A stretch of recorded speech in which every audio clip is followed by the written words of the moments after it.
for Rob and Mailman. It's good to see comics getting along, because, man, according to Katt and Monique, we hate each other. Man, Katt just started the year off. It was funny, too, because when I saw the interview on Club Shay Shay, when I saw it was coming, I was like, oh, this is going to be good, because, Katt's going to talk shit. So I'm watching it, and he just picking people off. Bam, bam, I'm like, buh. And I went to the refrigerator to get something to eat, and I heard my name, and Gary Owen. I said, wait, what the fuck you say about me? So I didn't want to stop the interview because Katt was just going a mile a minute. So I said, I had to get on Twitter. I said, what did he say about me? So Twitter had to tell me. They said, no.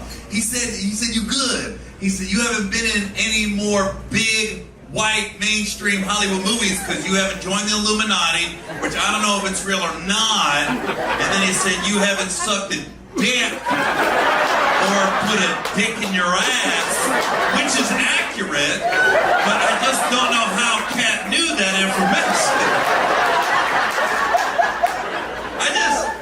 It's funny being in the entertainment business because I can't imagine, like most people, I moved out to LA in my early 20s to chase a dream, but I'm like, I just can't imagine being a dude, you're straight, you move to LA to get movies, you get a chance to get in a movie, and the studio exec is like, alright, I'm in this movie, but can you imagine you a straight dude, suck a dick to get in the movie, and then the movie comes out and it's fucking Pootie Tang. I just sucked a dick for a terrible movie. I suck a dick, I want some guarantees. Avatar, Star Wars. I'm not sucking dick for Set It Off 2.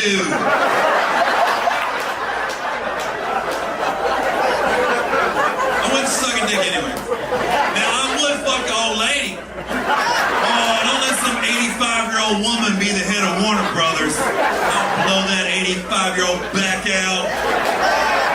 Wouldn't even lie about it. Be on the red carpet. Gary, how'd you get the part? Margaret!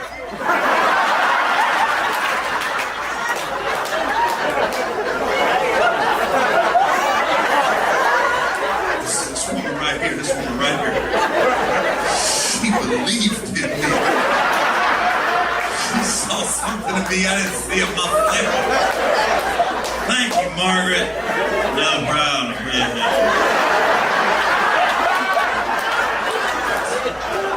You guys gotta see the shit she can do on that walker. Don't join it.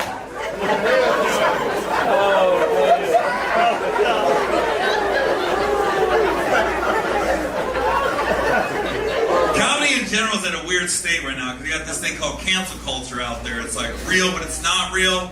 Basic cancel culture is a bunch of people on the internet that were never going to pay to see a comedy show anyways, get mad at a comedian telling a joke, and they say, oh, well, we want to cancel his whole life because we don't like that joke, right? Because basically, you're trying to dictate what we're supposed to talk about. Like, according to cancel culture, we are not supposed to talk about guys with dicks that don't want their dicks no more.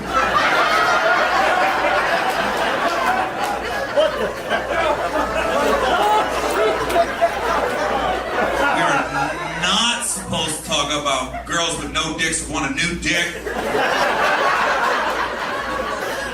I think it all started when Bruce turned into Caitlyn. Caitlyn's so interesting because people forget Caitlyn was Bruce. And Bruce Jenner was an amazing athlete. He was an Olympic gold medalist. At one point, he was the greatest athlete on earth. First athlete to be on the cover of Wheaties. Little did we know, the whole time he wanted to be on Fruity Pebbles.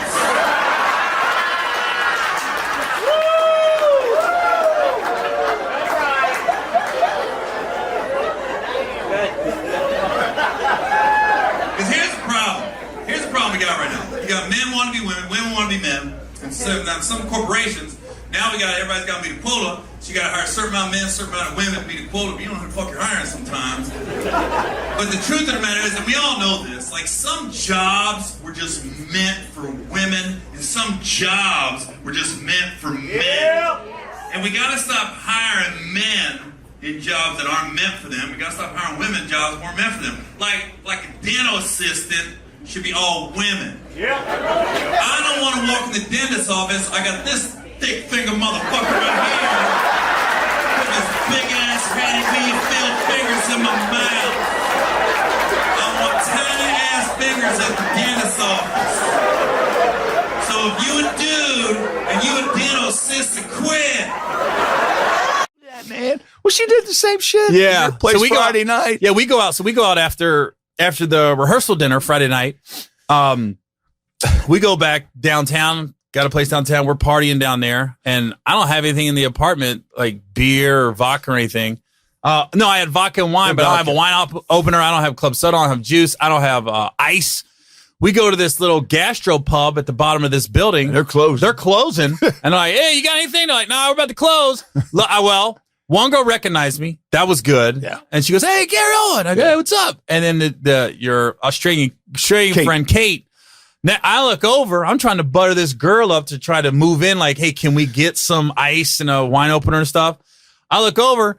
Kate's got the wine opener. The dude's bringing out a bucket full of ice. Got about 30 beers lined up. I go, what the fuck? How'd she do that? And then the guy gave me the bill. So I'm thinking it's going to be a couple $100. Because it was probably about 30 beers. Oh, yeah. A wine opener, a bucket of ice, club soda. Got two big things of club soda. $47. Oh, yeah. $47. Now, you can go to a grocery store and buy 30 beers, but at a bar? Yeah. I'm thinking the beer's at least $4 or $5. The Kate discount. That's what you got. I mean, she's amazing. Just amazing. I'm so glad you got to meet him, talk with him a little bit. They was talking cool. them up. Yeah, they was cool, man. They're the coolest friggin' people. They are cool. Hell, he timed my he got on his phone and got on Google Maps and showed me the route I got to take because I got to drive a U-Haul from Ohio to San Francisco. Yeah. You know, because in a couple weeks, me and my road manager Brad, I'm helping move the furniture. Me and Larry Quinlan. Well, you know, we're moving. We're moving to California. Yeah. Well, my wife and kids have already been out there, but the house hasn't been ready. So I've been staying back here a lot when I'm not on the road. So me and Brad got to drive this U-Haul cross country. So we called to have movers do it, and it's like, you know, $20,000 to load up the furniture, drive it, and everything. So I was like, I told Kenny, I go, dude, I could pay Brad way less than that. Use your dad's back. Why not use my back? I got enough dudes out here that are retired. I can put old motherfuckers to help move that shit. Just furnish coffee and donuts. We'll be there. Yeah, Brad knows how to pack the U-Haul up. He's like, I can pack it up. So I was like, and my thing is with life in general. When I check out, I want to make sure I've seen everything. Yeah. Like I haven't been to Australia yet. I still got to do that. Like there's certain things I want to see. I've never seen that part of the country. I've driven from Ohio down south to Florida. Right. I've driven DC. I took the southern route to San Diego. But I've never driven the route we're going to take is called Highway 80. And so we're going to go through like Wyoming, Colorado, the Dakotas, like northern. We're not going to hit a lot of big cities. Right. But he timed it out. He goes, we're going to get to Omaha the first night we drive, about 12 hours from Cincy. Then we'll get to Salt Lake the second night. And then we'll get to San Francisco the Wednesday night. Oh, so it'll be a beautiful drive. Beautiful. Not gonna be able to see shit. We got to pack snacks. No, you do. Well, the one time I've been out west how many times? The one time I went out west on a hang gliding trip, I could say this. I was taking speed, you know. And the cops are not going to bust you 40 years later, Dad. I was going to say, well, I'm retired. Who gives a shit? But I was taking speed, and it was like 35 hours in a car. And we didn't eat. It was like this. We just drove 35 fucking hours straight. It was so stupid. Because then we got there and I slept for like 25 hours. What did you gain? I don't get it. So you drove from Cincinnati? We drove from Cincinnati 35 hours to Salt Lake City on speed. And we just drank water and no food, just gas. Here me and my buddy are all the way out. Don't stop, man. Don't. Just keep driving. Jesus Christ, man. Fucking bullshit. Just dumber than hell. Stupid. Don't do that. Just don't fucking do it. Okay, do the face one more time. Hey, what's up, everybody? This is Gary Owen with the Get Some podcast. You can listen to this on iTunes. Just go #GetSome or go to my YouTube page, youtube.com/Gary Owen.com. I am recording this live from my Iraqi backyard. in the middle of the Middle East. As you can see, this beautiful view if you're watching this on YouTube. I got my wife with me on this one, Kenya. Hey. Brought her on because she wanted to tell her side why we can't get the backyard done. And I have stated here's the thing about California. And I've said this a couple weeks ago. We buy the house. You flew out, 4 months ago? And you gave me like I'm writing a check for this amount, but we're getting all these extras in the house. You wanted a coffee maker. It was a design meeting. A design meeting. Okay. So now this part we're in right now, as you can see, we got the fireplace, and on the other side we have refrigerator, deep dish sink, cabinets. When it's done, it's gonna be amazing. We're gonna have a huge TV, just like like a hotel resort patio. And what you see behind us, Iraq, is I thought when my wife came out here and said I'm spending this amount of money to get all these extras in the house, I assumed the backyard was included. Not the case. As you can get see. A front yard. Yeah, the front yard's nice, but who hangs out in the front yard? That's a good question to ask people. If you could have a bomb-ass backyard or a bomb-ass front yard. Backyard, definitely. Yeah, because then people won't rob your house either. They'll be thinking, look at that piece of shit. No, when you party, you party in the back. Who wants to? We're so far removed. Like if we were in Oakland, we used to have some very cool porch parties, and that is the front porch. But I mean, now, we got a little bit, we're trying to move our parties to the back. Listen, we're going to have a great backyard. We are. It's are. probably going to be a year from now. Because my biggest fear and my wife would say this about me, frugal, cheap, whatever you want to say. I always have the biggest fear of going broke. And even though we're not even close to being broke at all, I talk like we are, but we're not. My biggest fear is your money is spread out too thin and something happens and I don't know, California might break off, like they say, an earthquake. Oh. And we're like, oh, really glad we spent all that money on a backyard. Now the state's gone. But we don't live on a fault. Just so you know, I checked when we purchased, like I didn't want to live on a fault, an earthquake fault, because that was Austin's request, not to live on an earthquake fault. Austin's our son, and I don't want it to be my fault that we go broke. Well, okay. The backyard, okay. I did think as soon, like I've already started designing the backyard. So I did think it would all be approved, permitted by the time we moved in. But then talking to Gary about it and the price, because the backyard is a nice small house in itself. It's not a small house. It's a small house compared to our other house. Okay. This is a big house. No, not the house. Like, okay. The house itself, I'm talking about the cost of the backyard. You said a small house, though. Like a small house. Oh, you mean the cost of the backyard is going to cost a small house? Yeah. Oh, yeah. Yeah, that's a fact. That's a fact. I guarantee you the cost of this backyard, I could have bought like 18 trailers in the trailer park I grew up in. That's a fact. Well, you need some components to a backyard. You have to have your pool. If it's in the budget, you also want some sort of guest house or casita that will house your full bathroom. What the hell is a casita? It's like an huge outdoor room. My listeners don't know what a casita is. I just told them. I thought you just had a cousin about to stay all night. And you got to have room for casita. I go, who's casita? The outdoor kitchen, the bathroom. Is that Davina's sister, casita? You got to have a pool and you got to have an outdoor jacuzzi area, a casita. I go, who the hell is casita? A lounge area within the casita. Now, we're going to add another office, a workout space back there for you. We're not going to have that. No, we're not. We'll have a space to put a Peloton bike, but we don't need a gym. We've had a gym. I need an office. That was just a little something Your else office thrown is in not for going to be Gary. outside. No, it's in the casita. No.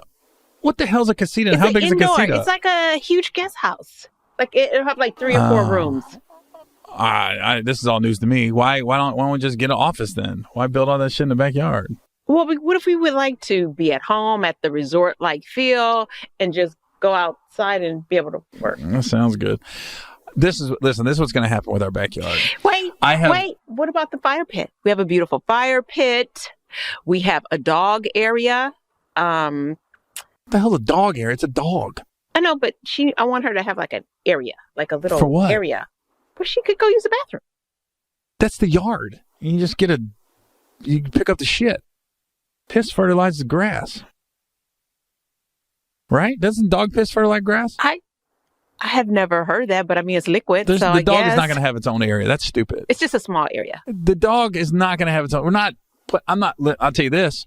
I better never come home and see we have a bill for the dog area. I know that shit. It's all wrapped into the price of the dog is part of the house. resort. Kind of like those monkeys when we were in Mexico. Remember they said there's 18 monkeys that live on the resort? Yeah. There wasn't a monkey area. They just lived on the resort. The dog lives listen, our dog got lucky. There's some strays out there that got a shitty owner, shitty homeless dogs. Our dog's good. This is what I see in the backyard. I've given him to the pool. She's animated about a pool. That's fine. It gets so freaking hot here, like Vegas hot. But we've seen. I'm probably exaggerating just a little bit, but it's super hot. Yeah. Well, when hookers start migrating to the neighborhood, we know it's Vegas hot. No. We better not get no hookers in this area. Okay. Okay. Stay where you're at. I will say, driving around this area of where we live in, there's a lot more Asian massage parlors than in Cincinnati. I've noticed that. Really? Yeah. You can't find a healthy place to eat, but you get somebody to rub one out? That's a fact. Priorities out here. I've seen a lot of massage, $35 in the sign. I'm like, oh, I wonder if that's a legit spa. Now, have you ever been to one of those storefronts or retail spaces for a massage? Gary? No. What does that mean? Tell us. No. Never? Never. Even when you're in the Navy? No, I didn't know they existed up until 10 years ago. I didn't know what they were. I had no idea. Call me naive. I just never paid any attention. Oh. It's kind of like Mattress Firm. You didn't realize how many mattress firms there are until you start to notice, like, there is a mattress firm in every shopping center. Right. In small little cities, some they have 3. And you're like, why do you have 3 mattress firms here? It's like some Breaking Bad shit going on. Right. Some Ozark. Ozark. Yeah. Yes. The Mexican cartel. We don't know for sure. We're just what's in those mattresses? Guessing. Exactly. Yeah. How many mattress firms can a city of 65,000 people, really? Well, every 15 years you buy a mattress. There's a lot. Something's not right there. Not sure what. Okay, let's stop. I'm just saying. I don't want somebody knocking on our door. I heard your podcast. We buy our mattresses from Mattress Firm. Mm-hmm. So stay away. Right. I don't think they're worried about that. But we're going to do the pool. I've given ground on that. Now, in my mind, I think the building in the backyard, the guest house, whatever you want to call it, casita. Yes. Built-in grill area. Yes. I always like that. Yes. Beautiful kitchen out there for you. We don't need a big kitchen. We just need a grill and a mini fridge. Covered, because I want to be able to grill without the rain getting on you. Yes. And then there's got to be an inside area. And I thought that's where it would take the place of my man cave. Like, originally I thought it'd be this area outside. But I don't know. I think I'd rather have my man cave outside, like its own little building, where I could do my podcast there. I can hang some of my jerseys up. I can just make it like a sports place. Well, there is a lounge area in there. Dude, how big is Casita? Your cousin's fat. Clearly. I got a feeling you got a cousin named Casita. You ain't telling me about it. It's just going to show up. It's not the and big. If Casita can cook and clean, she's more than welcome to stay in that backyard. I don't know, like 1,000 square feet? Oh, that's about fine. 1,000 How big is our square feet? backyard? I don't know. It's huge. I mean, we have a very large backyard, so it can house something. And then that way, when you want to do a backyard party, they can enter through the back. They can stay in the back. They never have to come into your house if you don't want to. They can use a bathroom. They can take showers. They can go into the lounge area, look at a little TV if it's too hot. But yet it'll be a wall of windows, so they can still see out what everybody else is doing and still feel like they are a part of the festivities. I'm trying to figure out how many people you think are going to be at our house. I don't know. We have 40 in our house for Thanksgiving, and that was just the closer family members. So maybe 100. We'll never have 100 people in this house, by the way, ever. That'll never happen. That you're talking about 25 people coming 4 times, but we're never going to have 100 people in this house. I can guarantee you that. I know you and I know me. We will never have 100 people in this house at a time, ever. Okay. I don't know 100 people. Well, we in the Bay now. What's that mean? Well, we got bigger, a lot more family, and family has friends. And you talking about, I'm We going ain't to a camera barbecue. friends. Oh, Ain't you want no to come to family the bring- barbecue? Nope. Come on, you can come to the barbecue too. And that's not going to happen. I know you and I know me. We don't want people in our shit. We don't want to know people where we live. You're the one that always kept me from having people come over because you're like, that's how people get robbed. That's how people die. Do y'all look at Instagram? That is how people get robbed, though. Now, I'm just saying. So now you want people to come over. Well, these are my people, my family. You're talking about your family's fine, but some of your family's friends, I'm looking at their Instagram page. Oh, what you seeing? I'm just saying. Some of your family's friends are not coming over. Oh. Nah. Okay. Not a lot to lose. Is what I see. Okay. Yeah. When you have every week Don't call me family. Y'all DM or message Gary about who he is talking about. Because I don't know. I think you and your friends are awesome. Who are you talking about? I don't Your know. family? Yeah. Yeah, they're awesome. Your family's amazing. I'm talking about some of the Instagram pages I saw, your family, some of the friends, because then I'll go to their pages. I'll go to the friends page just to see what's going on. Yeah. And pretty soon you're 3 degrees away from the original person. Oh. I'm like, how the hell did I just get on the first 48? Hey, did Oakland ever have a first 48 or San Francisco? No, it would have been a whole season by itself. Oakland ain't playing first 48. Ain't nobody snitching. Oh. That'd have been like a bunch of unsolved murders. I think they're the good already thing unsolved. the good thing about Oakland right now is when people think of Oakland, they don't think of killing and robbing and stealing and death. They think of the white ladies calling the cops on the black families having a good time at Lake Merritt. That's what they think. Right now, Oakland's in a good place because when you think of Oakland, you think the black people are just partying, having fun. These white people got to catch up. And literally, that's what happened on Thanksgiving. Like, we just had a bunch of black people partying and have fun. I go, oh, we need to catch up. I talked to my dad about it. My dad goes, man, it looked like a good time. My dad would have been the one indulging. Oh, I'm sure. He'd have been in the middle of Cha-Cha Slide. Like, sometimes I think white people are apprehensive, but I think black people are very welcoming and inviting. And usually once they give it a try, like to go party or go have dinner and just hang at a black barbecue or whatever, they love it. First of all, the food is off the chain, okay? That you ain't trying to go back to your family. You saying, well, look, we're going to go over here to these black people's house and then we're going to see y'all the night before, the day after for a little lunch or breakfast. But you're trying, I mean, the music, if they give it a chance, they love it.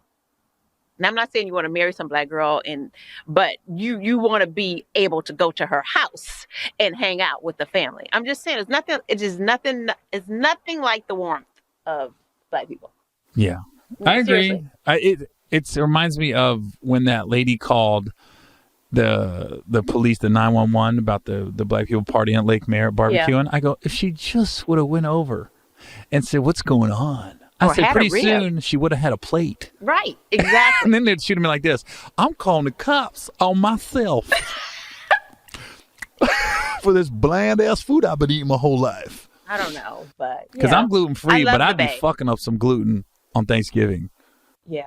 Tell people... The mac and cheese. Then I found out somebody put some cream of mushroom soup in their mac. I go, who does that? Okay, so we had 2 different types of mac, which you can only experience if you go to a black house for Thanksgiving. Because you won't get the same green bean casserole at white people's house, which is good. Don't get it twisted. Black people done took green bean casserole from white people. Oh, yeah, because we upped it and did some stuff. That is good. But, yes, we did have 2 different types of mac and cheese, and they both were really good, right? Yeah, but one was like, what's going on here? There's a little extra. A little HGH. It was delicious. Little steroids. It was also delicious. I put cream of mushroom soup in mine. I said, you cheated. Oh. That's because that's what's in all the green bean casseroles. See, white people, I think cream of celery. It was cream of mushroom in that mac and cheese. Yeah, but it's cream of celery in the Jane's recipe. I'm not talking about Jane. I'm talking about the white people I grew up with. Oh. Cream of mushroom soup, and I think what happened was somebody accidentally put that together, almost like peanut butter and jelly. Like, how did this happen? And then somebody went, I'm going to keep this. You think peanut butter and jelly was an accident? What do you mean? Peanut butter and jelly. Yeah, I don't think it was on purpose.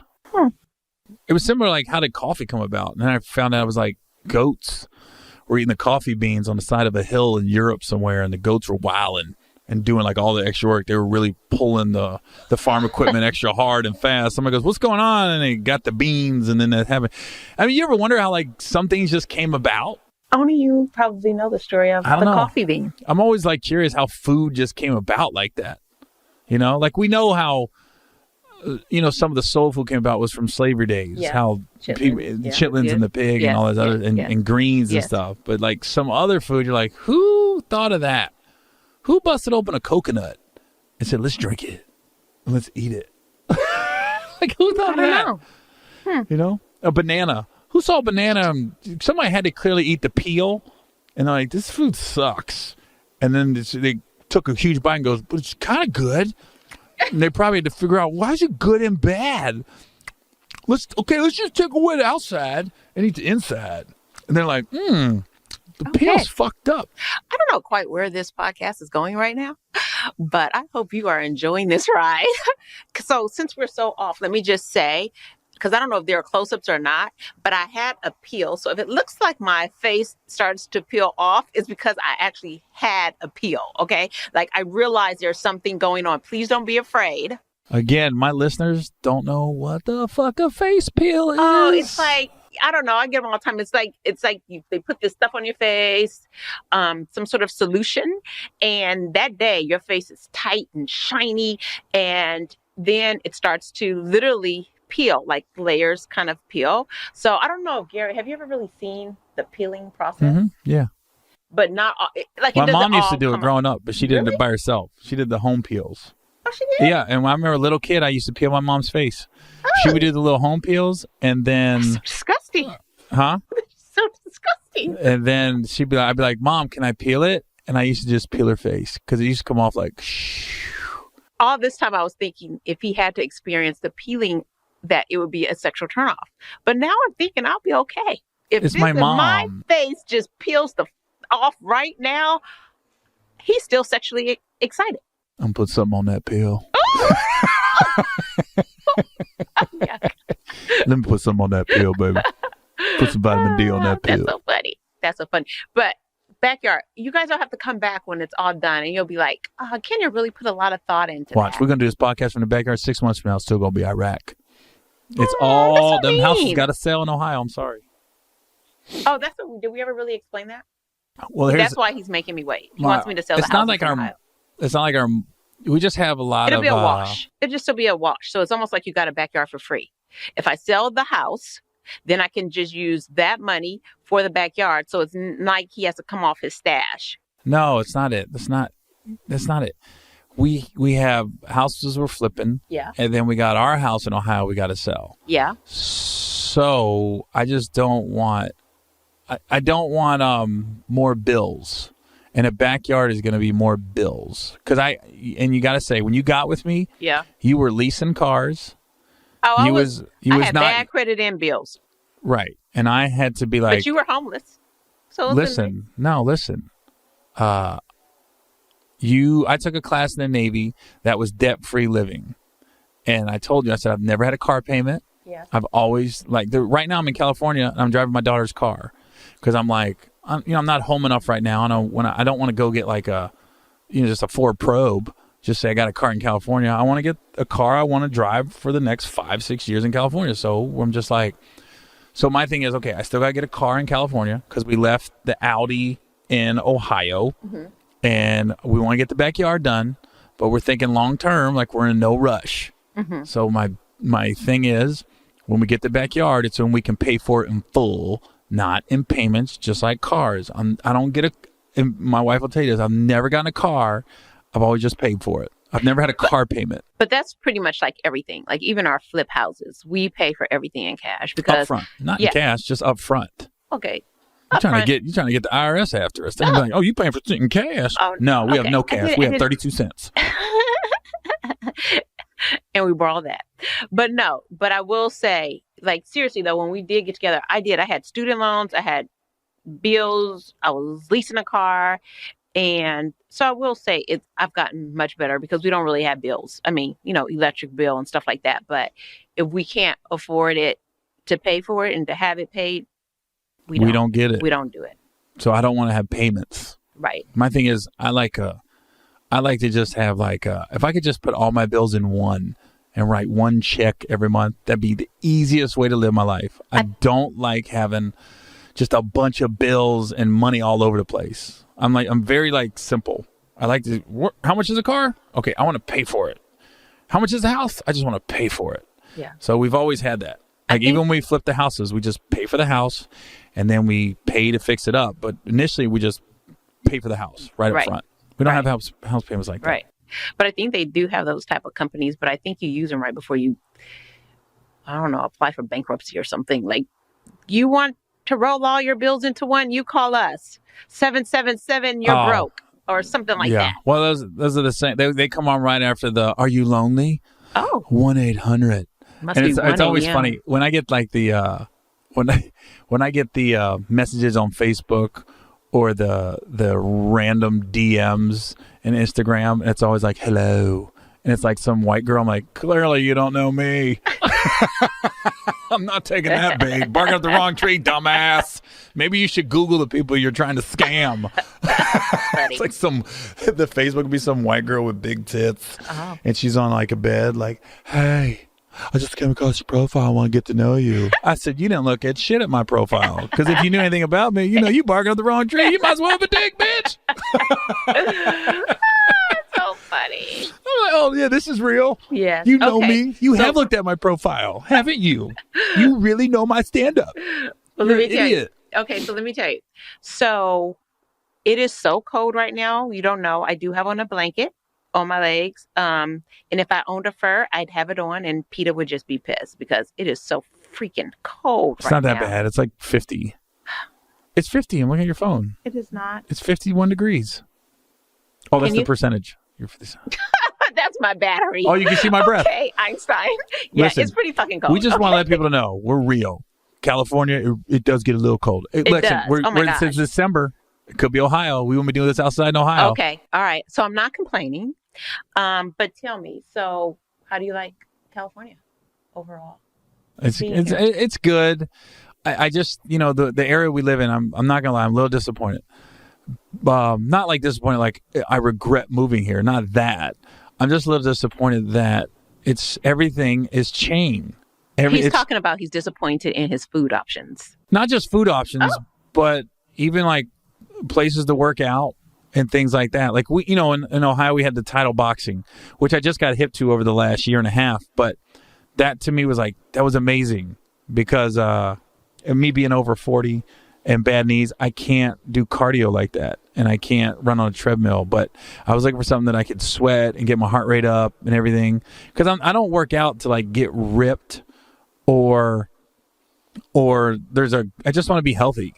And I always feel like I feel better about my day if I could just get up and go to title boxing and do that. Or, we do got to get the Peloton bike moved out here, and that Gary I think loves that'll the be Peloton. Yeah, that'll be better. But as far as like, I'm just a little disappointed in the food options, the restaurants, because I thought it was gonna be so easy to eat organic and healthy. Farm to table. No. It's freaking BJ's, Chili's, TGI Fridays, Krispy Kreme. Dude, if I was 21, I would love to live out here. In and out, every corner. Round table pizza. Yeah, I'm like this. I'm back round table pizza. I love round table pizza. Who doesn't like pizza? Any kind of pizza is good, really. No. Round table pizza. I mean, there's pizzas that are better. Grew up with. Yeah, it's all right. I mean, it's fine. You're in your 20s, but I'm like... Pizza guys. Maybe a little better than you, round table pizza. I don't know. I was a little, because then the other day when my son tried out for the 7-on-7 football team, we stopped in, I think it was Dublin, right next to Pleasanton. We got off this exit and I was like, this is what I thought California was like. There was a urban plate restaurant, big, beautiful movie theater, clearly had the reclining seats in it.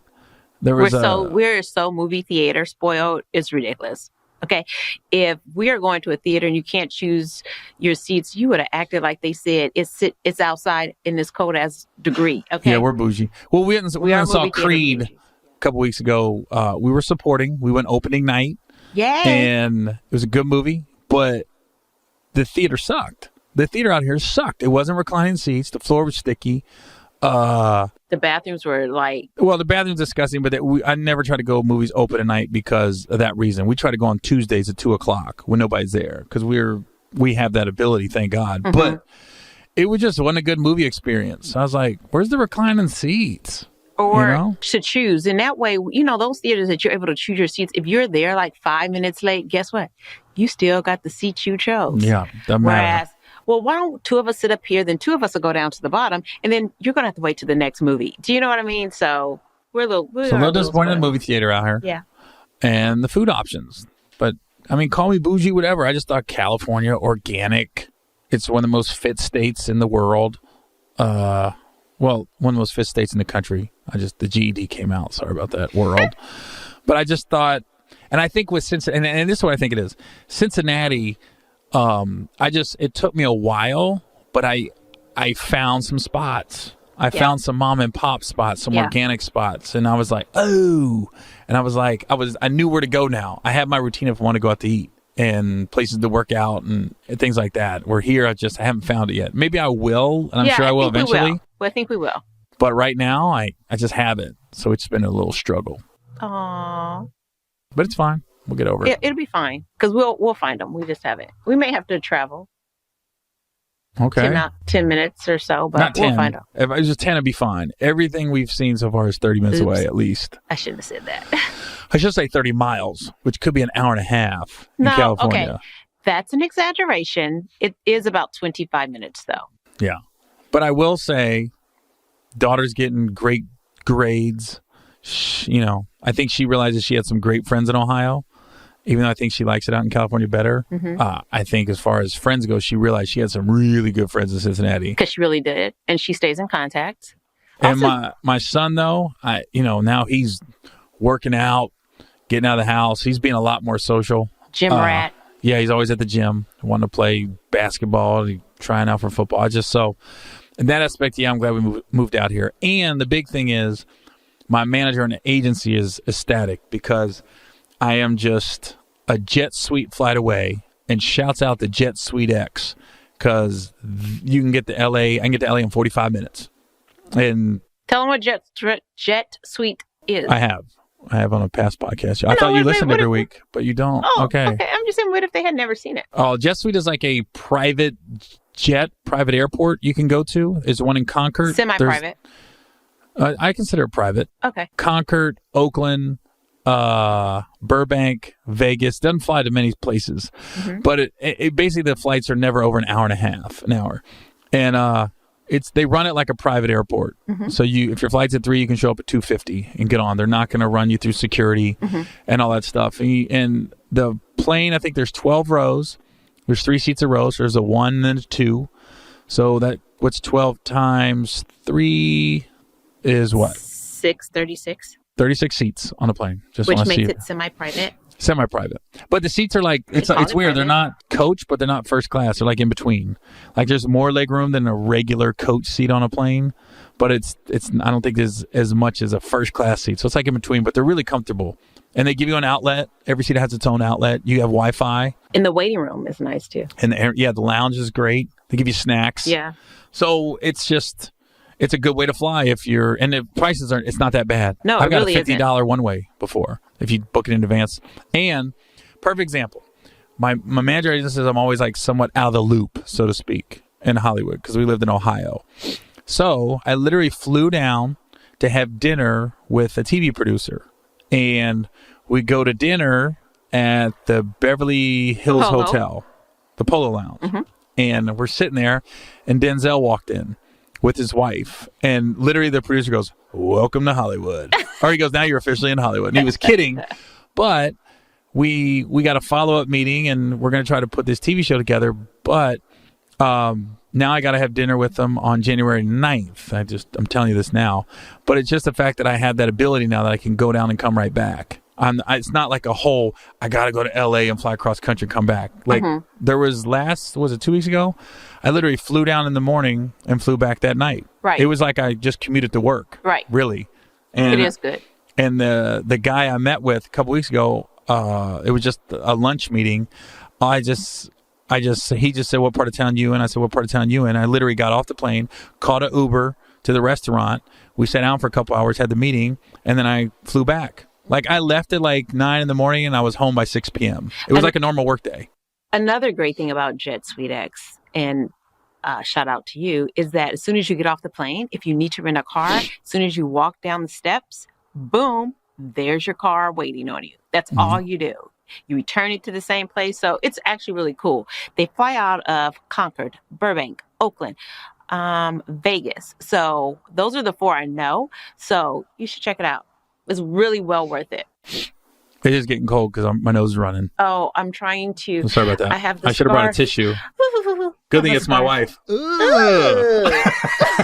can wipe your snot on your wife.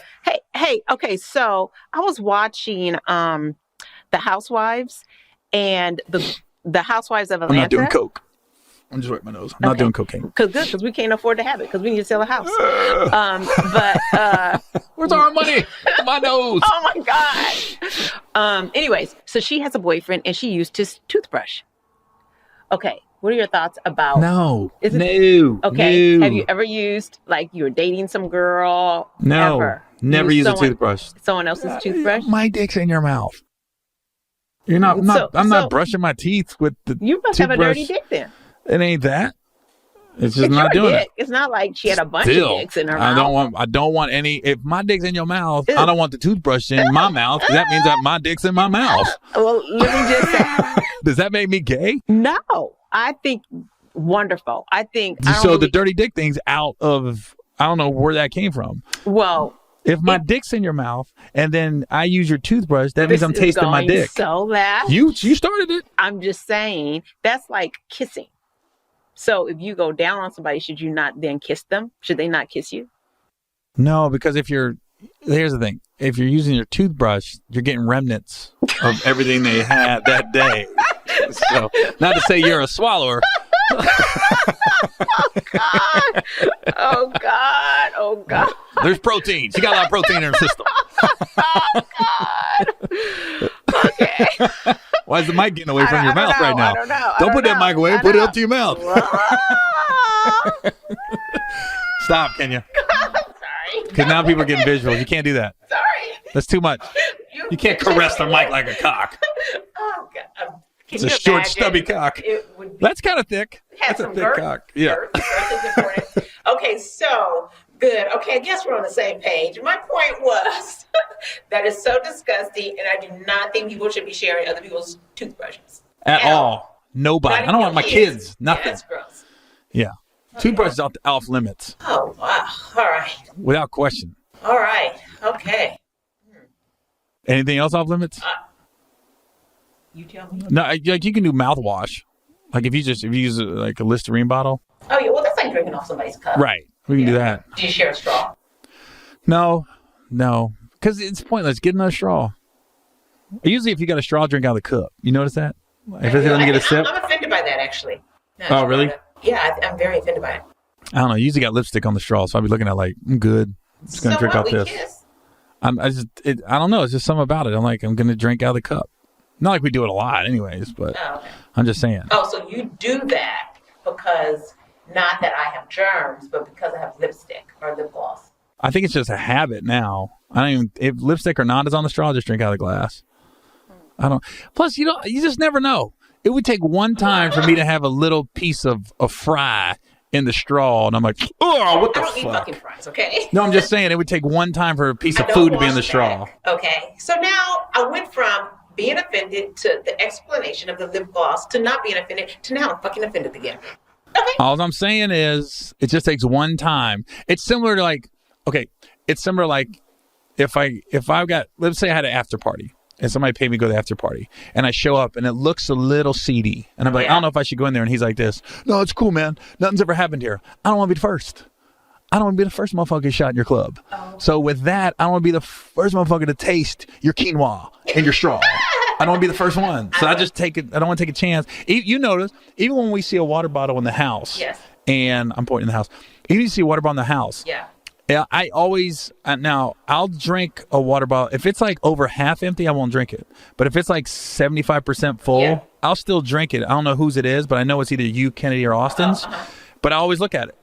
I look at it first, and I'm like, all right, nothing in there. Yeah. This is safe. I can drink this. Because let me tell you who was the worst with the washback. It was Austin Owens. I do not know if I forgot to teach him how to use a drink out of a water bottle. But when he was little, his whole meal was in that water bottle. It was so disgusting. Yeah, there's a lot of floaters. It was, yes, a lot of floaters. It looked like coffee. Well, you ever get like Keurig? I always like make a cup of hot water when I'm at a hotel because I make sure it kind of cleans the Keurig machine out or the coffee machine out in the hotel. And sometimes they'll run it and they'll be like all these literally like extra coffee grains that was in the cylinder. And you're like, oh, okay, I gotta clean this out. Do you run it before you do it? Yeah, I always run like just hot water with nothing in it, and I run it first. I think I don't drink coffee like that, but I think all you guys should run it. And I don't even know if I would have thought about running it, but I do check for bed bugs. But I don't know if I would have ran the coffee machine to make sure it's clean. Yeah, I always do. Because then sometimes you just go in there and you wipe it out. You're like, oh, there's just extra coffee grounds in the cylinder. Disgusting. Okay. And I just clean it out. It's pretty easy. It takes like 30 seconds. Okay. Mm-hmm. Are you glad you have me here today? We're not done. I know, but I mean, just, You said that like we got nothing else to talk about. No, I'm just wondering. Yeah, it's cool. I don't know. Was your self-esteem low right now? What the fuck was that? Are you happy I'm here right now? Are you glad to be Are your self-esteem lacking? Do you want to hold my hand? That's so funny. That's what you used to always get. You used to always get on me about that was PDA. And I still ain't like that. I ain't that dude. Well, you're the first, I think, no, I just think that you are the first one that I've ever dated or been married to or been with. That's not like that. We held hands up. That's not PDA. Oh. That, to me, holding hands and hugging is not public displays of affection. It's kissing. Oh. I just know when I see people kiss, I'm all in it. I'm like, I'm like looking at them like, oh man, they are going to town over there. Really do want to do it then? No, I don't. I just be like, because I know people are watching, and maybe I'm worried about what I look like. Like I don't want to have that weird face. I mean, I think I'm just worried about what I look like. Maybe. Yeah, I've never been. Oh, I don't know. I was like having sex, like in the neighborhood. Well, wait now. I do have a past, but I'm just saying. That's another reason I didn't want to move here. What? We are closer to your past. I knew in Ohio you had no skeletons. This one's fucking Halloween out here, man. That many. I mean, come on. There's some bones around this city. Okay, it really isn't. Okay, I've had 7 sexual partners. So that means 15. I'm cool with it. Number. I'm cool with it, but that means 15. No, it isn't. So when you say sex, does that mean like sex? Like insertion, like real sex. Okay. To me, blowjob. Oh, I wasn't really doing that to everyone. Oh, okay. So that number is blowjob counts. 3. Ooh. No, hold on. So you had sex with 3 more than the 7? No. Or just 3 total? 3 out of the 7. Oh. I wasn't sucking everybody's. Because that's where your pee comes out. What if people are? Hey, can we tell the story about? Can we tell the story about the? What? Okay. We don't have to say the guy's name, but we're pretty open about our past. That's why I think we're still together, because it was before us. Uh-huh. But I think the funniest story you told me was the guy that played football. With the uncircumcised? Yeah. That was one of the best stories. It still haunts me sometimes. Tell the story, please. Just tell the story like you told me, because I was cracking up. Well, I don't know, but the gist of it is this. I met this guy. He played football. For USC. Yeah. Big old black dude. Right. He was a lineman? I don't know. I don't know. I'm not really into football like that. But he came across super nice, but he was huge. And no, size-wise, he was huge, right? Physical. Because when you say huge, people are thinking dick, because we're about to do a sex story. Oh, okay. Well, his size was big. His height. Yeah, height and weight. Tall. Okay. And so went over to his house. So wasn't you Reggie Bush?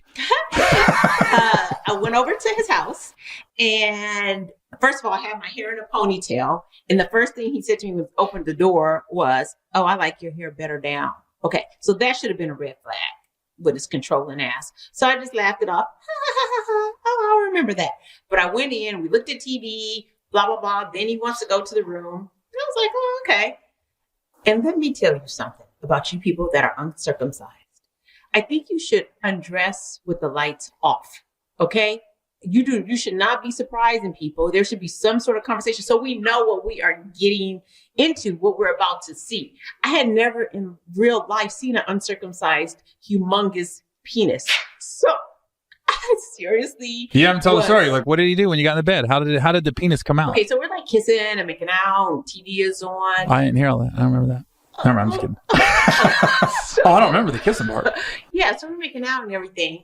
And then, he wants to. And I'm like, oh, okay. And then. Oh, he said, I want to have sex? No, it wasn't sex, but can we, undress, but not, he didn't say, can I have sex? It wasn't like that's the dumbest shit. The story's getting dumb all of a sudden. Well, guy wants to get undressed and just lay there and watch Sports Center. Hey, do you mind if we get undressed and just chill? So anyways, he stood up, like, I guess he, was proud because, he's very physically fit or whatever. And he pulled out that penis and looked like an elephant trunk. It was so looked like the thing at the used car lots. Long. It was that. That's what it was. It was wrinkled. It was the most disgusting thing. I shouldn't say that. I just had never seen one before. So it was very different. And I just couldn't stop staring at it. But I was so turned off. That's just not my thing. But for you that like it, okay. And then I said, like that. He was like, what? I said, I think you should take your clothes off with the lights off. I mean, it was, I just couldn't. And so I got up and said, I'm going to go to the bathroom. I was notorious for just slipping out. So I went to the bathroom and left. I took me and my fucked up ponytail with me. How you snuck out the bathroom window? No, but the bathroom, it was like a little university apartment. So the bathroom is it's one bathroom. It's right by the front door. So he was thinking it was about to happen. And I left. So you just... Oh, sorry. I left. Okay, how did you look at it?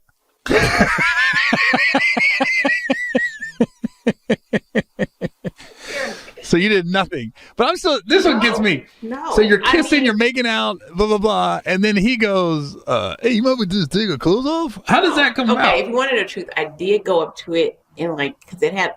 And pull up the skin. What's my oh, is there a helmet in there? I just had never seen one. You got to protect yourself. I was really curious, so I did do that. But you didn't do nothing with it? No, I couldn't. It was just not my thing. Okay. It's not my thing. Just like if you are a person that don't like feet, you're probably not sucking people's toes. So don't judge me that I'm not interested in uncircumcised penises. All right, what happened? Then what did you think the first time I whipped this monster out?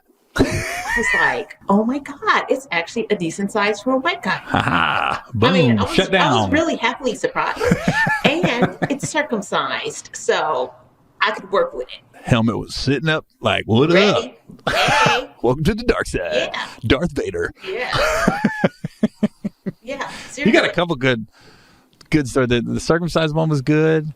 And then, there was hold on. The US, that one was my favorite, the USC circumcised. When you said you point at it, because I know that face. You're like, I can't imagine like this. Can you? It's almost like you're on LSD and you're like, what is it? I couldn't. There was what was the other one you told me? There was another good one. That guy. The night you decided you were gonna have a one night stand, but then didn't because the guy said no. Okay. So I'm actually kind of boring. So but I have a friend. She was very promiscuous and she had the best stories. She's a whore. And anyway, so I met this guy. We went to this club. I met a guy. We were talking about people, just laughing, talking about each other, whatever. He had a really good sense of humor because at one point I offered him a piece of gum and he was like, oh, no, I'm good. I'm like, no, you're not. Here, you need to take some gum. If somebody slaps gum in their mouth and they offer you some, you should just say, oh, yeah, sure. Don't act like you don't need it because they are telling you need it, okay? But anyways, he took it. We're laughing. It's a lot of fun. And then I decide he is going to be my first one night stand. So we go back to my friend's house. He has a friend and they're like, oh, I'm going to cook you dinner or cook you breakfast, blah, blah, blah, blah, blah. So we go, we're playing cards. They're making breakfast. And then he said, hey, you want to go in the room for a minute? So we go in the room and, we start kissing. I love to kiss, okay? So that was my thing. So we started kissing and everything. Kiss on his dick. Sorry, just put it up. And then we're headed to that path. Like, we're still clothed and everything, but it's a lot of dry humping and all that kind of stuff. So he says, "Can I have your phone number?" I was all done. I was like, "Have my phone In the number?" middle of passion? Yeah, he said, "I really like you and I want to see you again. Can I have your phone Who number?" does that? You said after you fuck. And I said, "What?" And I was like, "Oh no. No. Because tomorrow I'm going to be so embarrassed by my behavior tonight. I won't want to see you again." So you know what he said? "Well, then I don't want to do this. I prefer to have your phone number and see you again." But I was already embarrassed. I just said, "Okay," but it didn't happen. You gave him a fake number? No, I just wouldn't take the calls. It was just like a regular phone or a pager or something like that. No, you gave him the number? Yeah, but I just couldn't.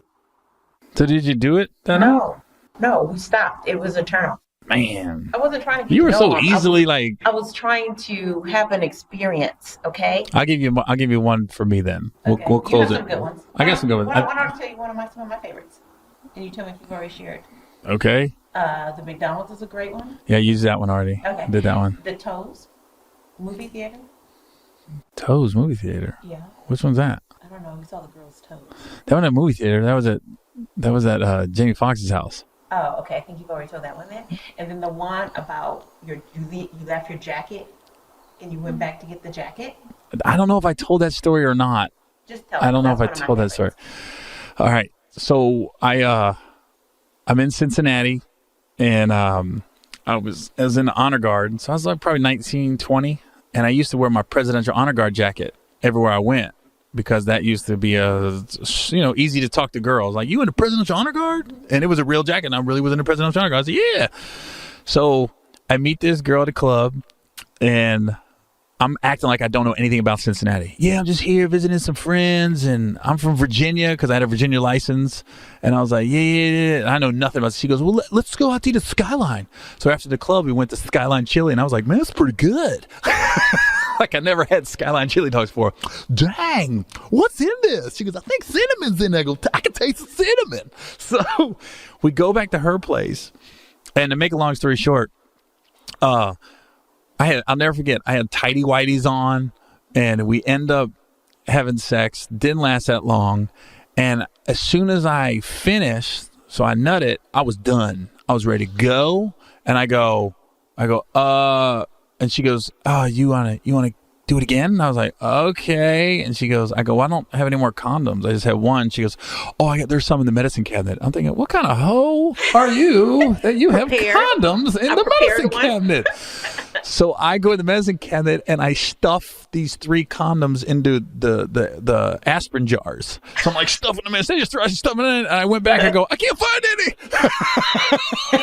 any." So she goes, "Hold on, let me look." So she gets up to go look. I throw on my pants and my shirt, and I jet down to my car, right? So she lived on like this 3rd-story apartment building, right? So I run down the stairs. I go to my car. I take off. I'm in my car. I'm like, "Yeah!" So I got away, right? Forgot my fucking jacket. My U.S. presidential honor guard jacket. I go, fuck. So now I'm like this. What do I got to do? So I stopped at a convenience store and got some condoms. In case I got busted, I'd be like, "Hey, I got more condoms. Just went to the store on a whim." So I stopped at like a 7-Eleven or UDF, grab some condoms.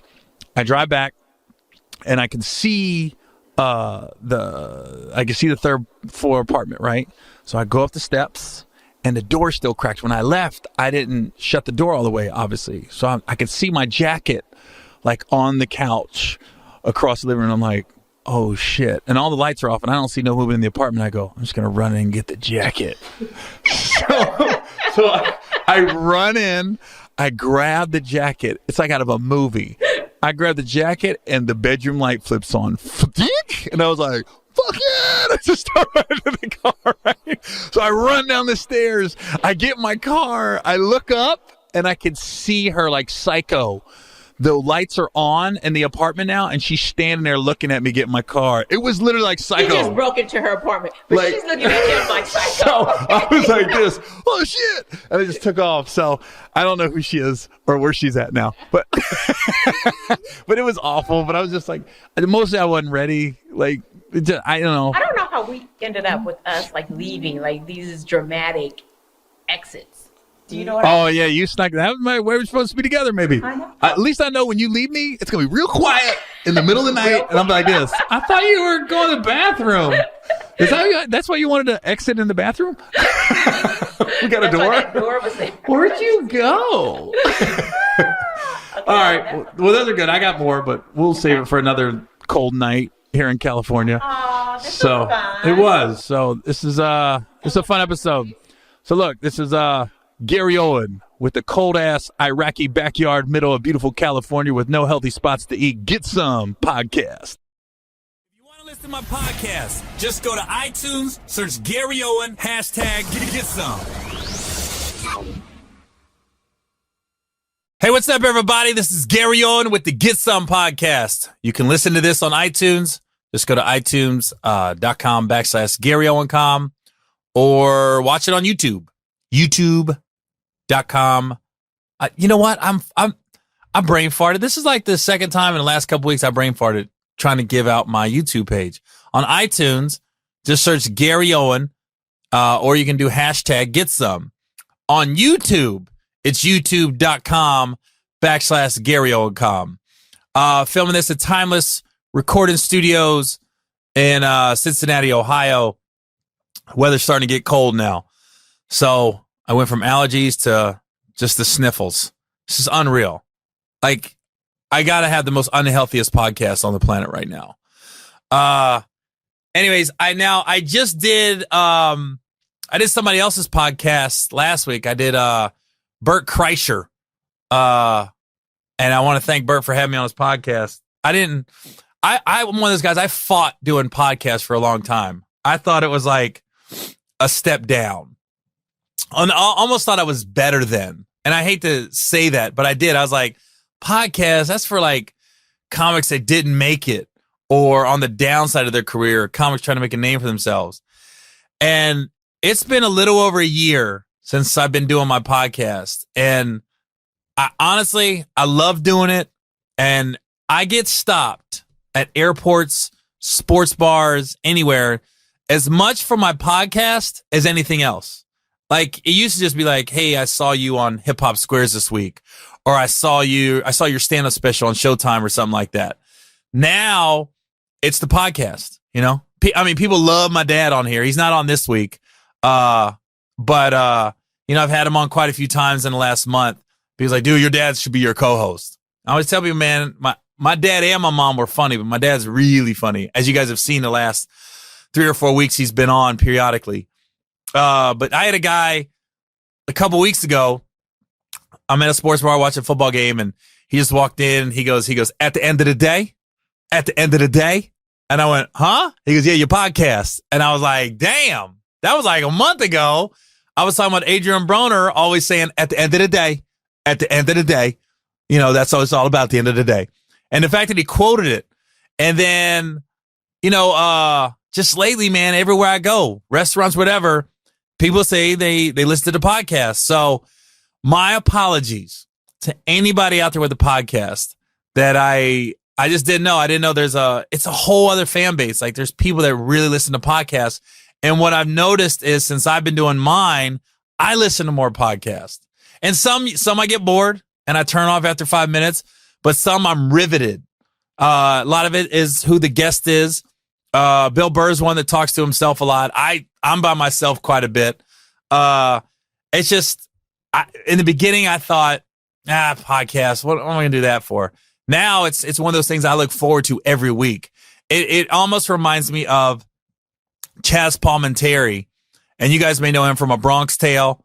He was the one that played Sonny in A Bronx Tale, the gangsta. He told me a story. We did a movie called Little Man years ago. And he told me a story about, he goes, he got offered a Coca-Cola campaign. He goes, they're going to pay him something like $3 million.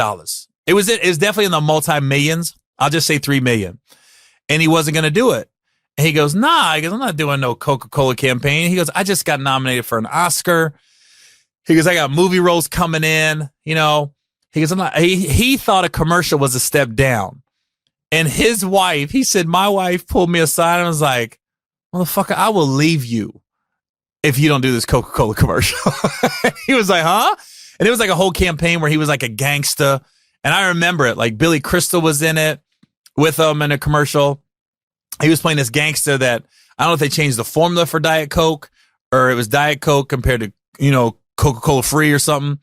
But it was this whole Coca-Cola campaign.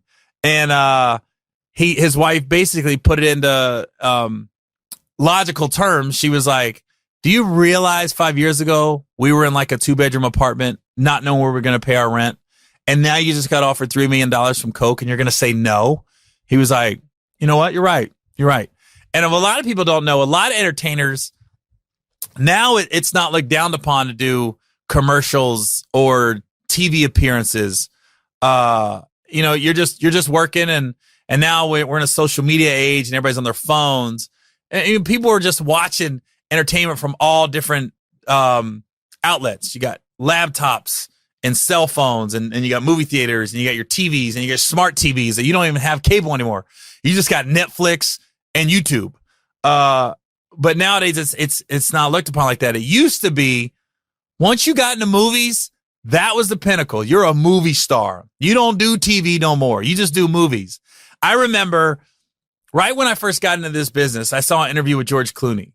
And now it makes sense because when I'm out, I notice people want to touch me. Like dudes especially, they'll come up and they'll slap me on my shoulder, be like, "What's up, Gary?" And they'll put your arm around you. And I'm very much, it makes me uncomfortable. I tense up. I'm like, ugh, because I don't know when they're going to let go. But I saw an interview with George Clooney.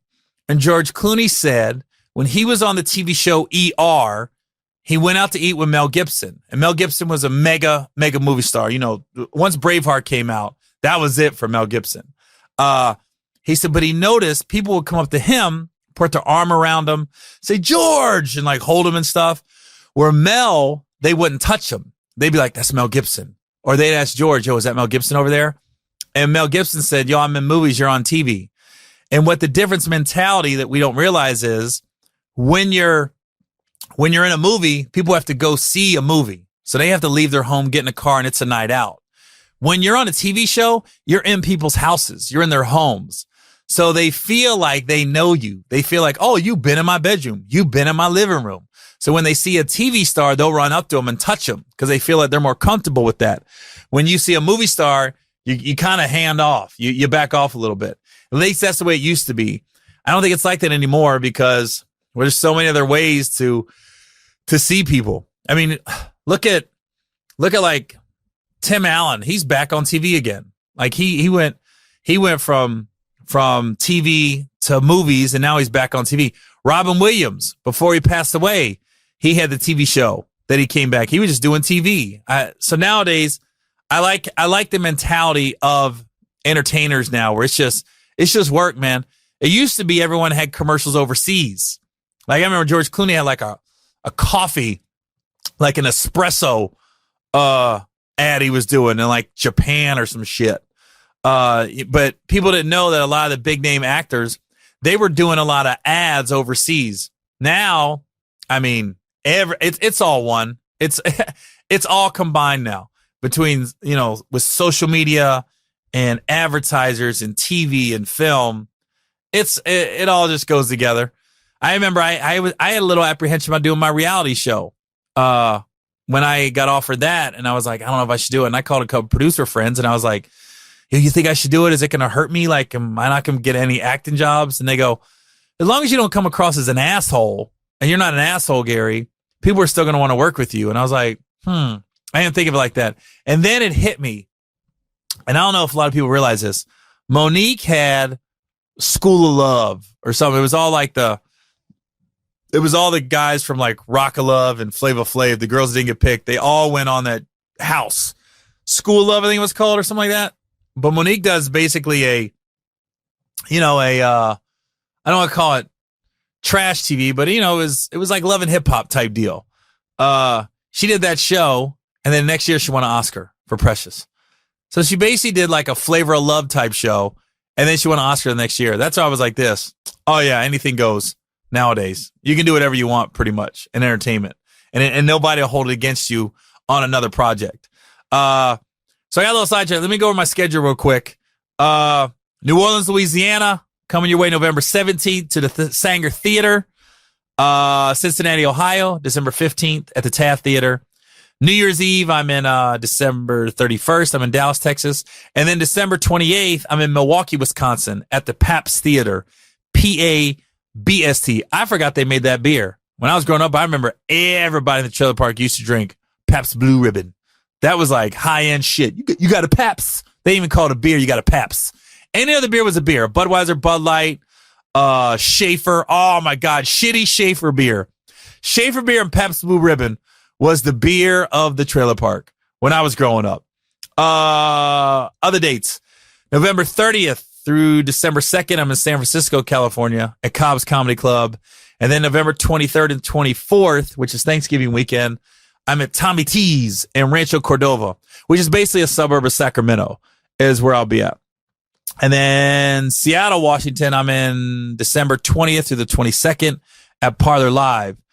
And December 29th and the 30th, I'm in Chicago, Illinois at the Ari Crown Theater. It's Ari or Ari. I don't know how you pronounce it. In Chicago, Illinois. I was talking to some friends of mine. We were talking about basketball season. Now that basketball season's upon us, the West is going to be so much fun to watch with the Lakers, Golden State, and Houston. And then the one team laying low, though, is Utah. Utah's got a lay low squad, man. Lakers going to be the one everybody's going to want to watch. And, of course, Golden State's just the dynasty. And Houston bringing Carmelo in. But Utah, low-key, got a really good team. If Utah's in the East, they might be the favorite. I mean, you got Boston, but they might be the favorite if they're in the East. Let's see, now that NBA season is finally upon us, I'm just looking forward to, Kawhi's in Toronto, and East is like a JV though, because you pretty much got Boston, Toronto somewhat. Now they got Kawhi, but East, yeah, it's all about the West, man. It's all about the West. But I was talking to some military buddies, man. I always like it when I run into my old Navy buddies because we just start reminiscing about whatever. And I was in D.C. a few weeks ago at the MGM Grand Casino. Thanks for everybody for coming out. We sold that place out. But I was talking to some buddies, man. It's funny because we were talking about when I was in the Honor Guard in D.C. And you got to realize, when I was in the Honor Guard in Washington, D.C., I got there and I was 17 years old, was a virgin, never really traveled outside of Ohio, other than we took 2 family vacations. One, we went to Cocoa Beach, Florida, and the other one, we went to New Smyrna Beach, Florida. And we drove when I was growing up. So I had never been on a plane until I went in the Navy, and I flew to boot camp. It was the first time I was on an airplane. Was a virgin. I was a late bloomer. So I lost my virginity in the Navy. And one guy was telling me about a story that I had completely forgotten. And then we started reminiscing about girls and stuff in the Navy. So I'm going to give you my first 3 sexual encounters this podcast. And me explaining the sexual encounters is going to last longer than the sexual encounter because all 3 were very brief, very brief. Okay. So this is how I lost my virginity. I remember I was in the Navy. I'm in the Honor Guard, Washington, D.C. I had a roommate. So we had barracks. So the way the Navy barracks was set up was it was 2 guys to a room, but 4 guys to a bathroom.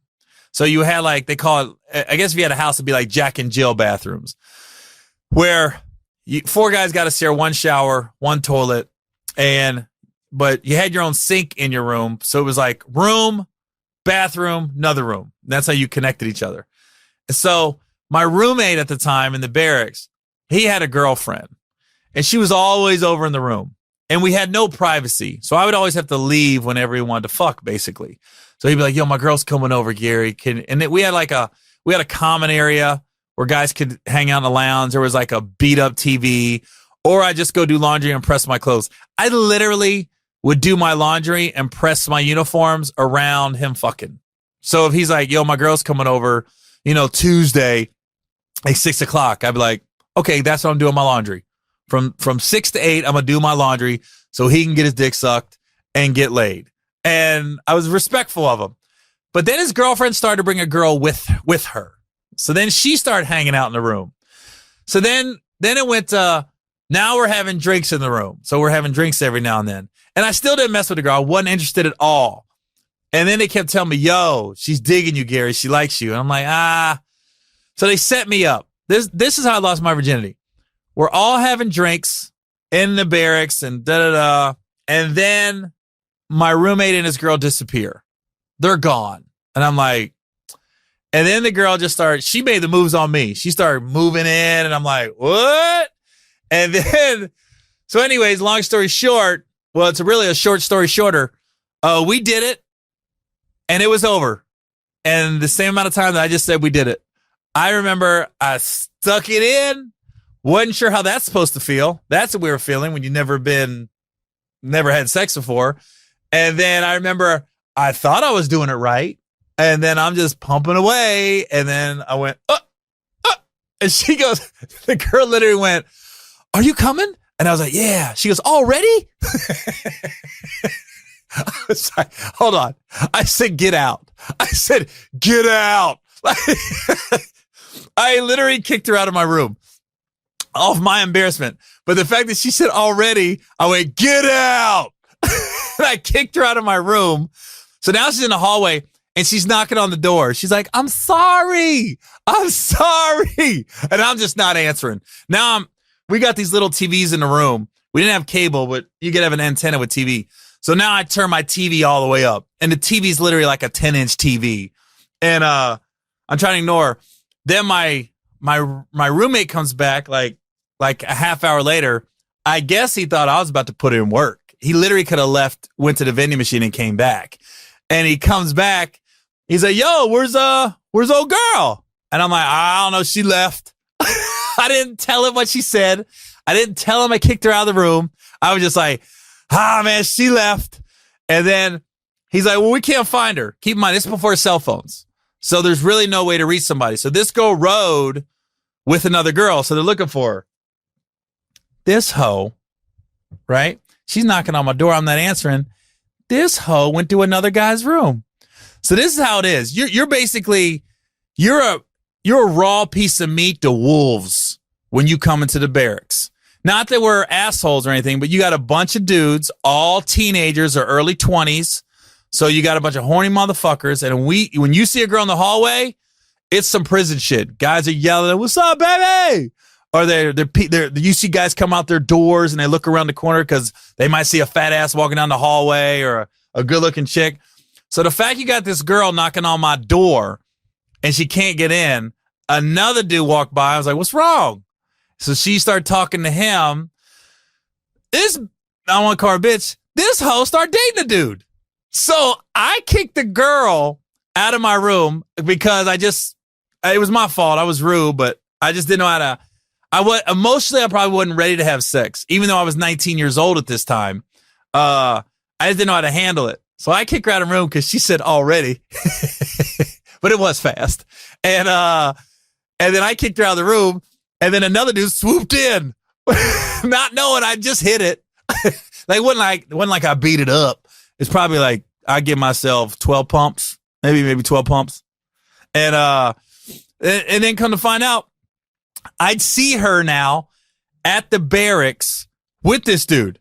Like he parading around with her, like holding the hand, like that's his girl.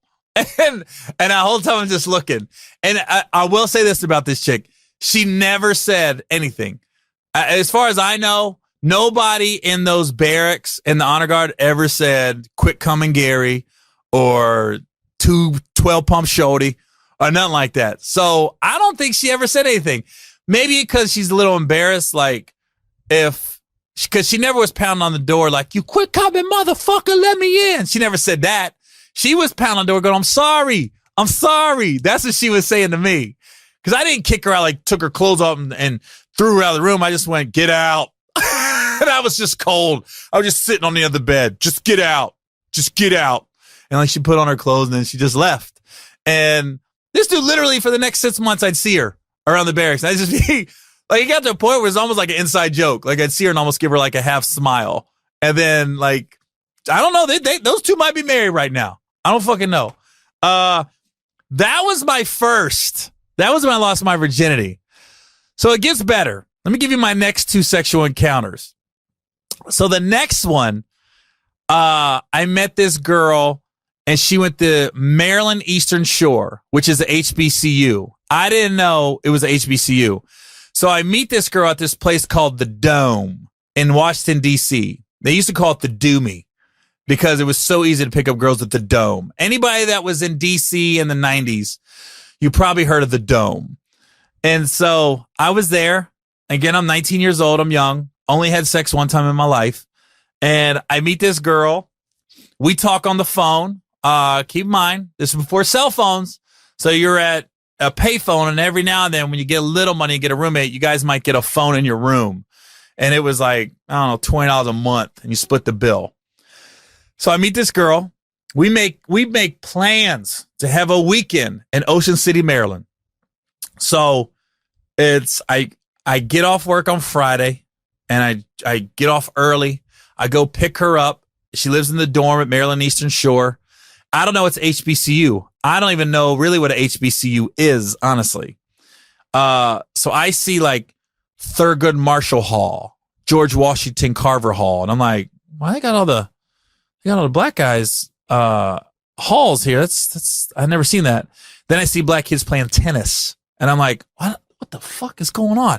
You gotta realize Maryland Eastern Shore sits in the middle of nowhere, and I'm like, I felt like I was in an alternate universe because you're based on a country road, then you're on a college campus, and it's nothing but black kids on the campus. And I didn't know it was HBCU. I didn't really know what it was. So I was like, so then I go to her dorm, and the girl at what do they call that?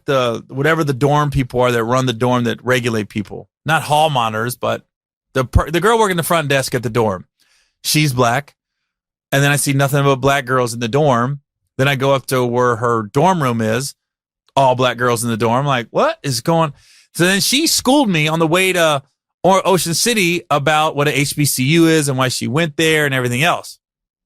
So we get to this shitty hotel room in Ocean City, Maryland. I don't have a lot of money. I'm broke. So the plan is to stay there Friday night, Saturday night, drive back Sunday.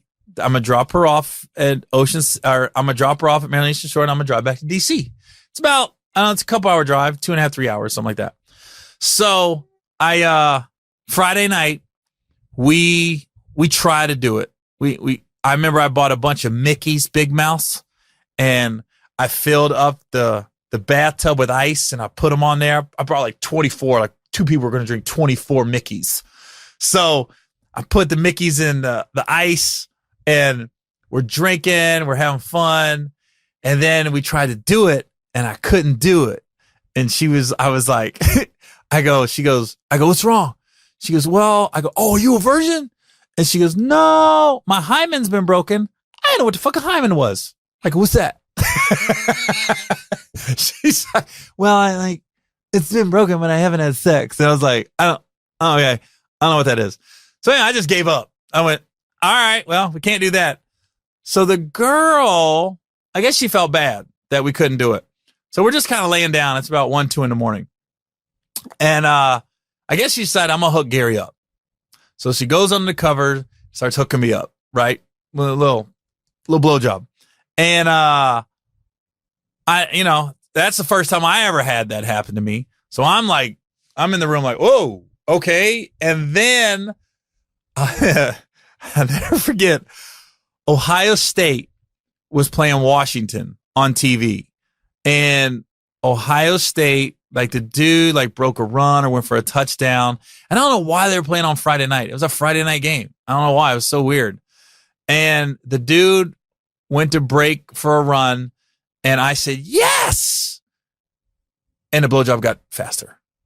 And I went, oh, she thought I was talking about her. So hold on. This had to be early in the night. There's no reason Ohio State would be playing that early, unless it was a late game. So this had to be this had to be early. It's probably 10 p.m. at night or 11. Yeah, it wasn't 1 or 2 in the morning. It's probably 10 or 11 at night. Damn, we got at it early. So every time Ohio State would do something like a good play, I would say, yes, sir. And the blowjob would get faster. So she thought I was talking about her, but initially I was talking about a football game. Now I'm kind of having fun with it. Call me an asshole, whatever. So then I finish, right? So I finish, and I was weird. Like once I finished, I was done. I wanted to leave. I wanted to be out the room. I didn't want to see her again. And it was just emotionally, I couldn't handle it. I don't know what was going on with me, man. But I know I want to be anywhere but there. I just want to be by myself. And so I'm literally laying in bed with my eyes open all night. And she's trying to cuddle and everything. And I'm like, she didn't do anything wrong. I'm like, how do I get out of this? I'm supposed to spend another day with this chick. There's no way I'm going to make it to Sunday. So I get up at like literally 5:45 and I hit her and she's a little tipsy too. And I go, hey, I'm going to go get some breakfast. So I go down to McDonald's and I get on the payphone and I call my roommate and I go, hey man, can you call this hotel room in Ocean City, Maryland? And can you tell them I got to come into work? I got called into duty. Because when you're in the Navy, you can get called into duty. If you're off, you're not supposed to be that far away. We had to sign a waiver to get like these 50-mile shits, they call them. And what it was, if you plan on traveling over 50 miles away from the base, you got to get permission. And I'm way over 50 miles from the base and I didn't get permission, but she doesn't know that. And so I said, hey man, can you say I got to come in for duty and and say I got to be into work like right now? So he goes, okay. So he calls the hotel room. She answers and he tells her this. So then I call him back like 15, 20 minutes later. I said, did you get a hold of her? He goes, yeah, she answered. I told her I was like Senior Chief Smith and you got to come in for duty. And I told the girl I didn't have a 50-mile shit. So basically I'm kind of breaking the law coming to see you. And that's why they can call you and tell you to come in for duty because they know you're close by. If you're over 50 miles away, that your duty station isn't going to call you. They're like, you're too far. So I was telling her my duty station doesn't know I'm coming to Ocean City. So, I could be in trouble for seeing you. And she already knew this. So my roommate called, said he was so-and-so. Tell Gary needs to come in for duty. I'll never forget. I got hot cakes and sausage from McDonald's. I walk into the room. I got 2 of the bags held up in each hand, one for her, one for me. And I go, breakfast. It's like 6:30 in the morning. She goes, your command called. You got to go into work. They called you in for duty. I went, oh, fuck. And I threw one of the bags against the wall. And the pancake just stuck with the syrup. And it's just slowly falling down the wall like a horse scene in a movie. This pancake and syrup are just stuck, just sliding down the wall. And I go, fuck. Now I'm walking around the room acting like I'm mad. I'm like, these motherfuckers, man. How do they know I was here, man? I can get in trouble. I'm not supposed to be 50 miles off the base. And I can't believe they found me. And I'm blaming my roommate. The one that called her, I'm like, my roommate must have told him. I could goddamn be in trouble. I got to go in. I can't call him back. I got to go in. Did you tell him I was here? And she goes, well, I just told him I'd give you the message. I go, fuck. So we got to go. So we get dressed. We drive back. I drop her off at Maryland Eastern Shore. I give her a hug. I say goodbye. I drove back to the base. I was like, whoo! Never saw her again. I'm an asshole. So if whoever that girl is, who's got to be she's got to be 40 years old now. I apologize. I was an asshole. I didn't get called in for duty. It's just emotionally, I couldn't handle the situation, man. I don't know what was going through me. I literally remember coming home and to my buddy Paul, who's still one of my best friends to this day. He was my high school buddy. He was in college at the time, and I said, Paul, man, something's wrong with me. He goes, what? I go, I think sex is overrated, dude. I'm not feeling it. I go, every time I do it, something goes wrong. And I only did it twice. I didn't really do it with the one girl. She just gave me a blowjob. And I tried to do it, but we didn't do it. And I go, I don't know, man. Something's wrong with me. Every time I finish, like, I don't want nothing to do with the girl, man. It does. He goes, nah, man. He goes, you just, it'll get better. That's all he told me. He goes, it'll get better, dude. Because I'm thinking, fuck, man, what's wrong with me? And then he goes, I'm actually glad the first girl you had sex with was kind of a hoe. He goes, because I was worried since you waited so long to have sex, I was worried you was going to fall in love with the first girl you had sex with. And I was like, that wasn't the case. She's already dating some other dude in the barracks. So my apologies to the girl at Maryland Eastern Shore. She's probably, I don't know if she's even listening. She probably doesn't even know. She was so young. I was stupid. I want a dick though. I gave her the hotcakes and sausage. The ones I threw against the wall were mine.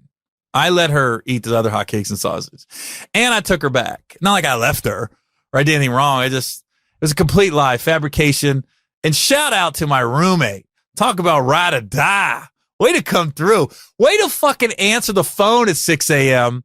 Then call and then answer the phone when I call back. Because I know you was asleep. I know he's probably partied the night before. Man, my dude, I ain't going to say who you are, but you live in Nashville, Tennessee. My ride or die. CD. I'll just give you his initials. Appreciate you, CD. Now, so that's the first 2 times. Now, the third time I had sex, it was probably 6 months later. Because literally in my brain, I was playing tricks with myself. Like, dude, I'm fucked up in the head. Something's wrong with me. Okay, I'll give you, before I get into my story where the first time sex was good and I was like, okay, then I started doing it. This one time I'm in DC and me and a buddy of mine, we go to a nightclub in Georgetown somewhere and we meet these 2 girls and it was crazy. And my buddy was black. I'm white. We hook up with a white girl and black girl. Now he hooks up with the white girl. I hook up with the black girl, right? So we go back to the black girl's place and she's got a nice little house in DC and we go back there and I was just so mentally nervous and fucked up in my brain that we could go all the way back there. I didn't want to do anything because I was like, I don't want her to talk about me. I don't want this to go wrong. And I don't want to dog her. And I'm also thinking, damn, if I do it and I finish and my boy's not done yet, I'm stuck with this girl. And I was thinking about weighing the pros with the cons. So my boy is just beating it up in the other room. I'm just like, God damn, dude. I felt bad for the girl. I was like, dude, what are you doing? And then, so the girl that I'm talking to, we're just kind of laying on the bed. And I'm not making any moves. And she's like trying to do a little bit, but she's not being real aggressive. And I just remember she goes, do you want something to drink? And I remember going, you got any orange juice? She goes, yeah, I got some orange juice. And she brought me an orange juice. And all my life, it was the best glass of orange juice I ever had. It was so cold and so refreshing. And that's all I did. I drank a glass of orange juice with this chick. And I think she was wide open to hook up with me. And I just never made a move towards her. And this is before cell phones. So there was no like text message follow-ups. And there wasn't like I could call her. It was like you write the number on a piece of paper and they might call you. And let me tell you something. Me and my roommate got the most basic phone package because we were broke. We're 2 Navy guys. And so we had a phone. At this point, we had gotten a phone in our room, but there wasn't no star 69. There wasn't no call waiting. There wasn't no, I got another call. We had a phone in our room.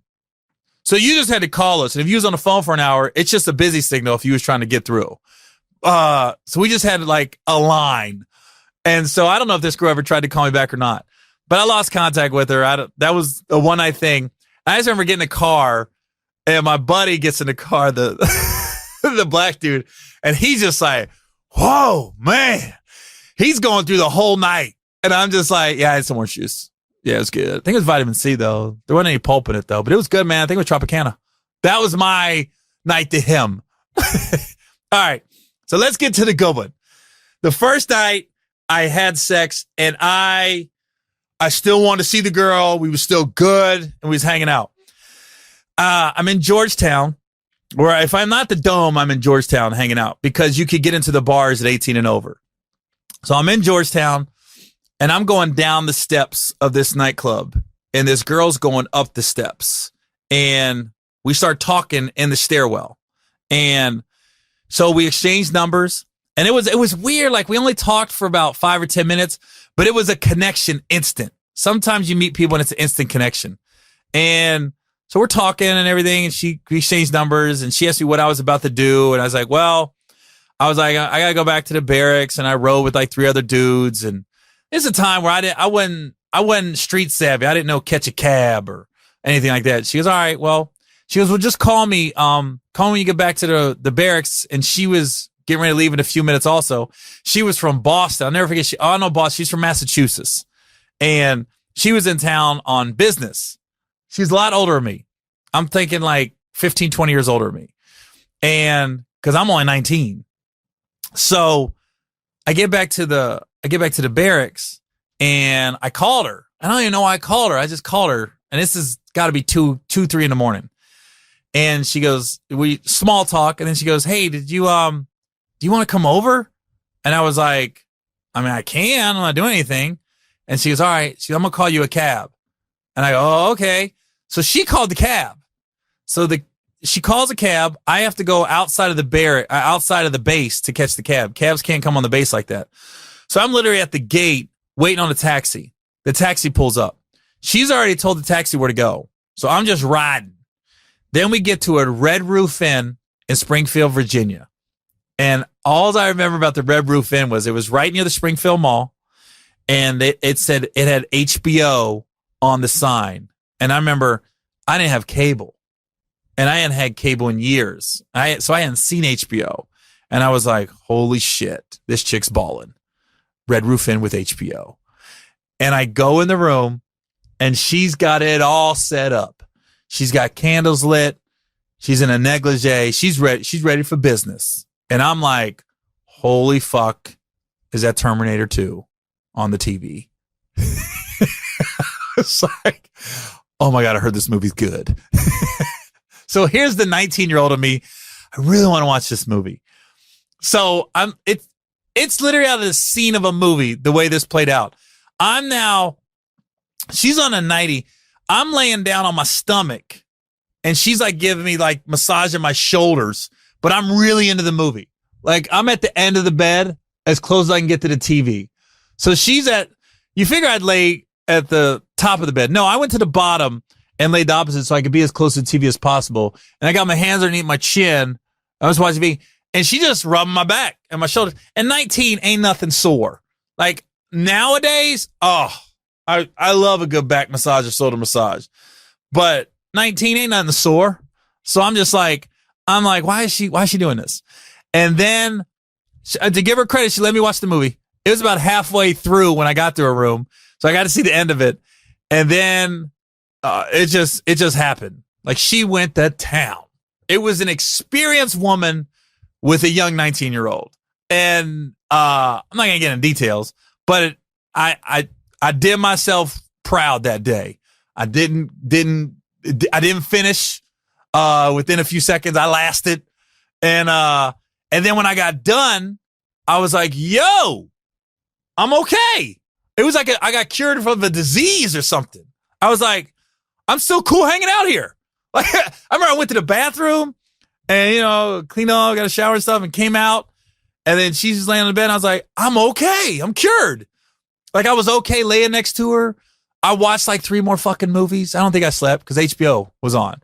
And then she left early in the morning to catch a flight. She was flying.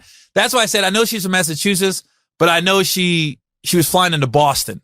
So it was like 6 a.m. I'll never forget. She woke me up and she says, hey, I'm leaving. And I said, oh, okay, should I go? And she goes, no, you could stay. It's fine. She goes, checkout's at noon or something like that. And I go, oh, okay. And then I hugged, quick kiss on the cheek. And I remember she left, and I was like, that was cool. That was like a cool experience. And I remember I called my buddy. I'll never forget my buddy he came and picked me up. And of course, teenagers, they want to know the details. Like, yo, what happened, man? What's up? You was with your girl from last night at the club and shit? I'm like, yeah, man. He goes, what happened? I go, dude, I watched like 3 movies. I'm explaining Terminator 2, Look Who's Talking Now, some other movie. Dude, like 3 movies, bro. Let's go to Taco Bell and celebrate. Like we went to Taco Bell to celebrate. And I remember just thinking, I'm fucking cured. I can have sex now and still like hang out with the chick after. And it was just like, I just be thinking, man, if that girl ever came up to me nowadays, she's got to be 60 years old. That chick is now an old woman. Because I just remember she was way older than me. Because I was 19, and I remember her saying she was in her 30s. I remember because she didn't look like it. She looked like she was 21, 22. Because I remember I was like, "Oh, you go to college out here?" Because mainly I was meeting college chicks back then. She goes, "Nah, I work for so and so. I live in whatever Massachusetts somewhere." And I was like, "Oh." She was like there like as a trainer for whatever company she worked for. She was training people on something, and I was just thinking, "What the fuck? Why did she see in me?" It must not have been she was doing okay in life, but not super, super great because we were at a Red Roof Inn. But at 19 years old, that motherfucker was the Ritz when I pulled up. I was like, all there was HBO. And sometimes I'll be on stage, and when I do Q&As at the end of my shows, people ask me about something, and I'll tell that story. I'll tell that Red Roof Inn story, a lot shorter than it was on a podcast. But just like a month ago, or when I was in Richmond last month, and a guy and his girl came up to me after the show. They said, "Yo, we live in Springfield, Virginia. That Red Roof Inn is still there, and it still has that HBO sign." I go, "Shut the fuck up." He goes, "Yeah," because I just remember we drove by the Springfield Virginia Mall, and then there was a Red Roof Inn there, and then I just remember the HBO. And so, look, man, shout outs to the 3 girls that I don't know your names, and I don't know who you are. Shout out to the girl that said already and then start dating the dude in the barracks. Shout out to the girl from Maryland Eastern Shore. I'm sorry. That was a complete fabricated lie. I didn't get called in for duty. I know how to handle shit. I'm sorry. And shout out to the old chick. That's got to be 60 now. In Massachusetts somewhere. Thank you for curing me of my disease in my brain. And let me tell you something. After that day, smooth sailing ever since. I did have one hiccup. I'm not going to talk about it now. I'm going to write it down for a later podcast. I did have one hiccup later on. Still in that time. There was a 2-year time frame when I was in DC. I was 17 when I got there, and I was 19 when I left.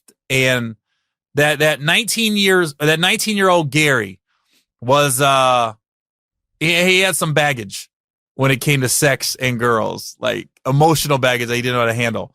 There was one incident, and it happened in Cincinnati, and I'm gonna tell that story on a later podcast. But shout outs to those three girls. I thank you, and I'm sorry.